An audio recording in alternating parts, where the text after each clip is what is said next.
Hi friends, welcome to CLN channel వ్లాగ్స్కి స్వాగతం. ఈరోజు మన వీడియోలో టేస్టీ రెసిపీ వచ్చేసి చికెన్ పకోడీ చూస్తుంటేనే తినాలనిపిస్తుంది కదండి. అంత నిమ్మరసం చల్లుకొని ఎరగడ ముక్కలు పక్కన పెట్టుకొని తింటుంటే అప్పప్ప ఆ టేస్ట్ సూపర్గా ఉంటుందండి. ఇది చాలా ఈజీగా ప్రిపేర్ చేసుకోవచ్చు.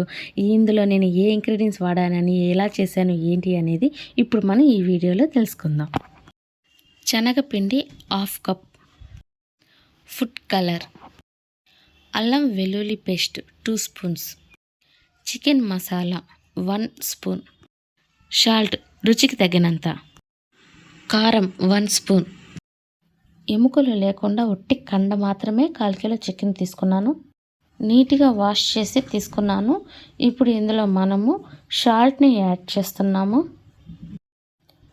ఇప్పుడు మనము కారాన్ని యాడ్ చేస్తున్నాను.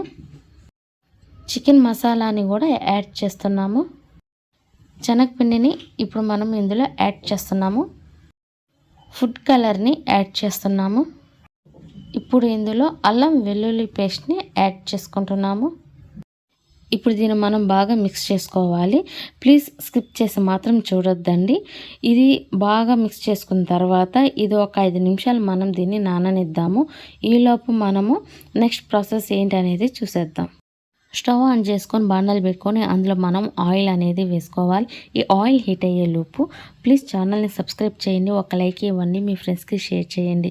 ఈ రెసిపీ అనేది ఎవరైనా ఈజీగా ప్రిపేర్ చేసుకునే విధంగా నేను అనేది ఇందులో చెప్పున్నాను. అలాగే చేశారంటే చాలా టేస్టీగా వస్తుంది.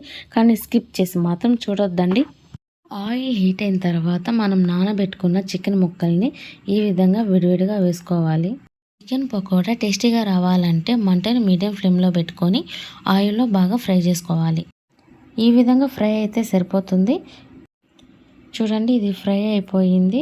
ఇప్పుడు మనం దీన్ని సర్వింగ్ బౌల్లో మనం సర్వ్ చేసేసుకుందాము. చూసారు కదా ఫ్రెండ్స్, చికెన్ పకోడా మనము ఎంత ఈజీగా ప్రిపేర్ చేసుకున్నాము. అలాగే మీరు కూడా ఒకసారి ట్రై చేసి చూడండి. ఈ వీడియో మీకు నచ్చినట్టయితే ప్లీజ్ సబ్స్క్రైబ్ చేయండి, ఒక లైక్ ఇవ్వండి, మీ ఫ్రెండ్స్కి షేర్ చేయండి. ఈ వీడియో చూసినందుకు మీకు మా ధన్యవాదాలు.